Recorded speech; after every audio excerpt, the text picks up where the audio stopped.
name is Cora Higgins. I am in the Arts and Education Department. I'm going to talk to you a little bit about how to use art in a classroom. But first I want to just ask you a couple of questions. Is there anybody in this room that teaches ESL?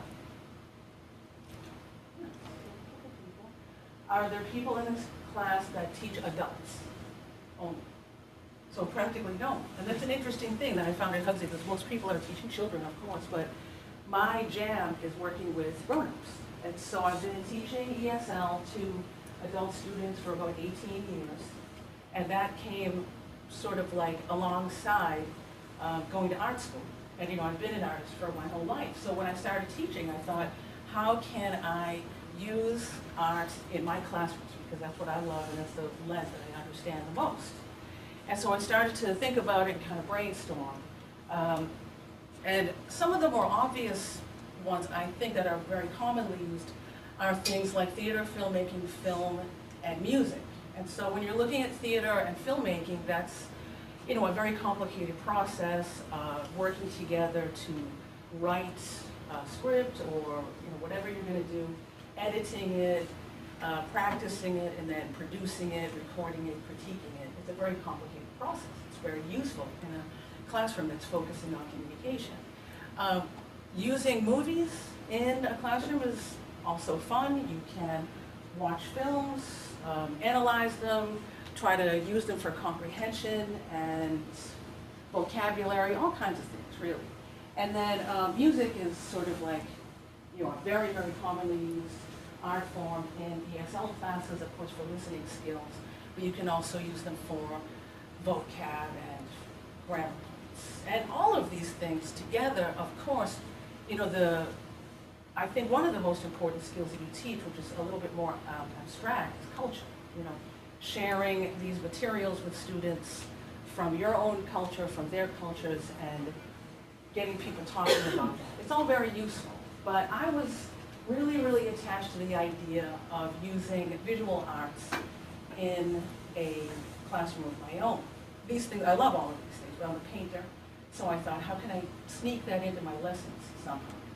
And so I did a lot of brainstorming. There were some trials, there were some errors. Let me ask you a question. I think this is my next one. Yeah, easy for me, but can I ask my adult students to make art in class? If you work with children, it's very obvious. Kids love to draw, they love to paint, you can make stuff, crafts, whatever you have going on. But what about adult students? What do you think is a problem with asking adult students to draw or paint or make stuff? What happens? Yes? I feel like they aren't good enough or they're not. Yeah, one of the saddest things about being an adult is thinking that you're not creative. I can't draw, I can't paint, right? There are probably a lot of people in this room who feel like this. And you can't reverse that, in a short amount of time with your class. It's just that's not the place for it. What else? Is there something else? There's one other kind of big problem with adult students when you ask them, let's draw the vocabulary, besides ability. Yes? That's for children. And that is something that I learned the hard way, because of course I thought, yeah, sure, let's make a collage or whatever. And I had a person say, why are we doing this? This is not a kindergarten. And your teacher soul was like, but it was something that I had to learn, and I felt like, okay, that's not going to work. So how can I continue to do this? How can I figure it out? I was very, very attached to the idea of doing it. So let me just sneak peek. Okay, hold on, never mind that. So I was brainstorming a lot, trying a bunch of different things, and I continued to try, and experiment with different materials that are in the visual arts realm. So as you saw, what is this?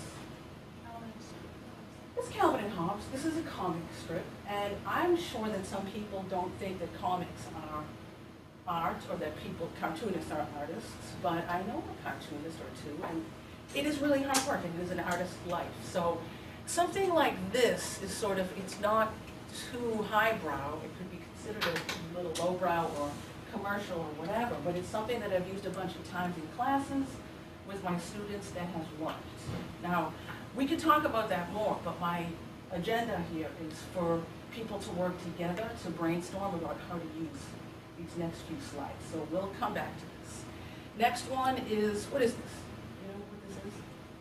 Yes? Cindy Sherman's Role-playing photographs, I guess I would call them. Yeah, that's Cindy Sherman. She's a very famous photographer, and this is from a series of works that she did called Film Stills. And I've also used these several times in classes. You know, I thought it was pretty productive. What's next? Let's see. What's this? This is a woodblock print by a Japanese artist named Hiroshige. And what do you see here, anyway? What is this a picture of? Market.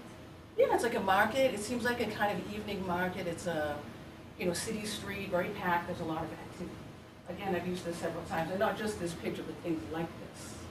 I think there's one more. Oh, yeah. This is my favorite one. Do you know what this is? What are you looking at right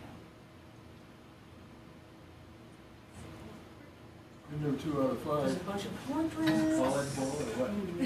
And some of these works you might recognize. Do you recognize this one up here? De Kooning, something or other. Yeah, it's Willem de Kooning, and if you have no idea what that is, it doesn't matter. And this is what happens all the time. I use this stuff in class and people are like, I don't know about this. But, you know, we work on things together to make it useful and focused on the skills that they want to improve. So, that being said, if you are studying a language, what are the skills that you need to engage? What do you want to know if you were studying, imagine you're studying a foreign language. What do you need to work on? Vocabulary, communication, what else? Coding.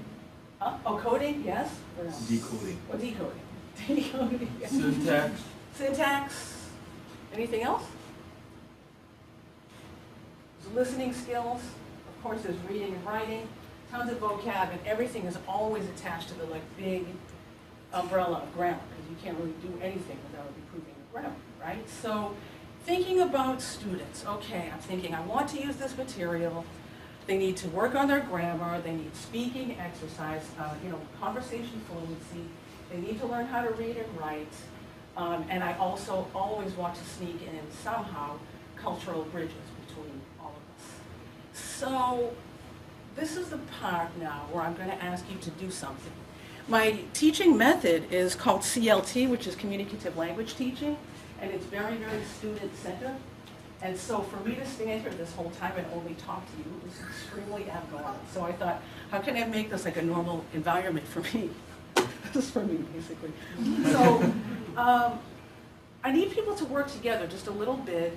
So if you're far away from people, maybe you could scoot over and just be closer to a person.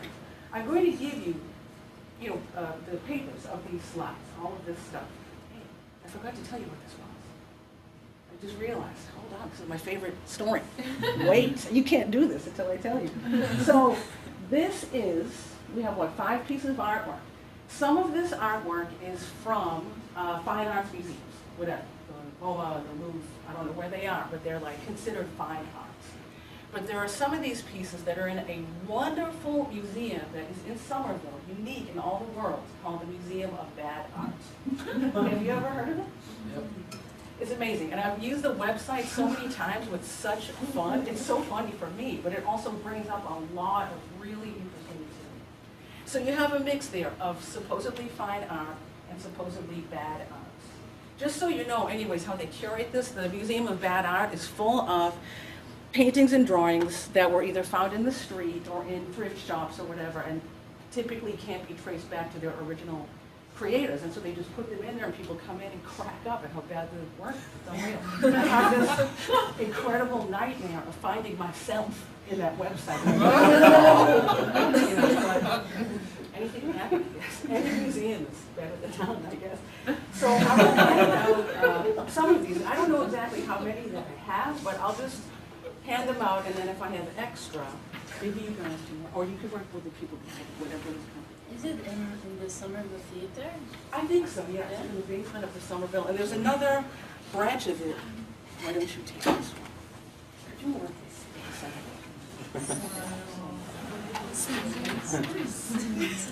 Hi. Hi. I see what it is. Yeah. Here's an extra, you know, in case you feel like. So what's going on now? Let's see, hold on. I'll give you a little extra just because it happened. And so what are we gonna do right now? I would love it if we could keep in mind the language skills that I mentioned before. Grammar, speaking, reading, writing, vocabulary, culture, like any of those things that students typically need to work on. And just brainstorm with your partners, what can I do with this material? And I know for some people you might be like, oh, you know, that adult is like, I'm not creative, I don't think I can do this. But so talk together, something will come up, and just think, how can I use this material to build a valid, valuable learning experience for students? All right, I will give you 2 minutes. Brainstorm. Boom. So people, I walk around and listen a little bit. What a nice, I'm having such a nice experience. I forgot to mention that I also do teacher training. So I train people how to be ESL teachers. And you know, we do exercises like this, and all of those students are so geared up to become ESL teachers that they just jump on anything and they're like, yeah, let's go. I got the theory, I've got the methods, here are the materials, let's plan. But you are not, you know, teacher trainees in an ESL or TEFL program, and yet everybody jumped on the English, which is really very heartening. So let me go backwards a little bit. So here we, you know, go to Calvin and Hobbes. Now, who has an idea about what to do with this? Just jump on out and say it, yes? Yeah, we had the comic strip one, and we talked about how we can use this as a role play activity for people to learn English, so people can fill in like what this means and how that other person would react to that conversation, and then follow up with that. And then that way it shows like how people are feeling in conversations when they're learning a new language, and that other person's response. I love it.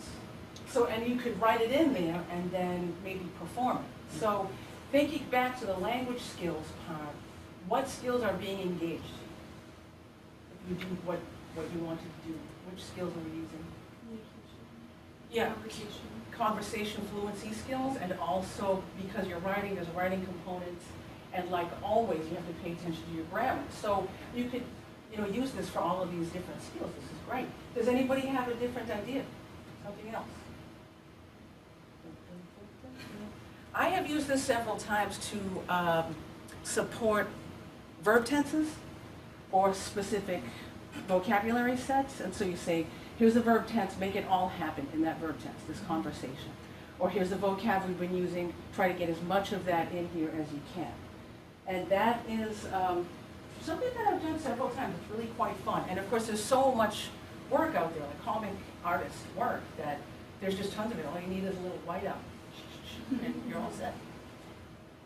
Going to Cindy Sherman, I heard some people talking about this, and I was like, wow, that's very interesting what's coming up. So what would you like to do with this if you were going to teach an ESL class for this material? Be shy. Yes? We talked about you could come up with different stories for this, like either for the same picture or like sort of choose your own adventure, trying to come up with different ideas.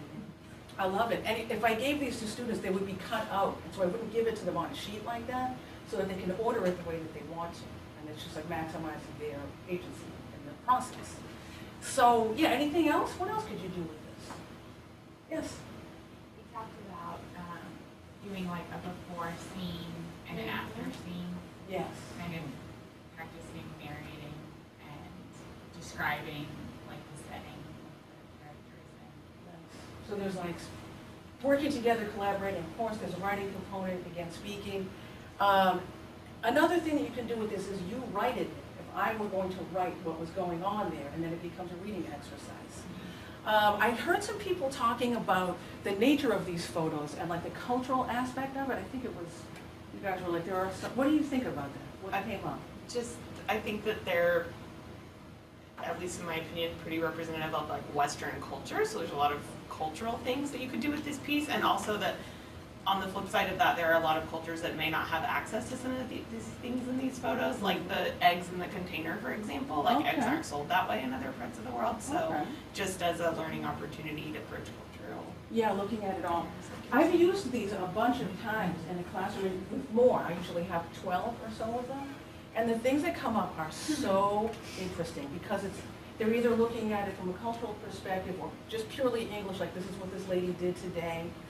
Writing like a series of, it's like a picture story series or something like that.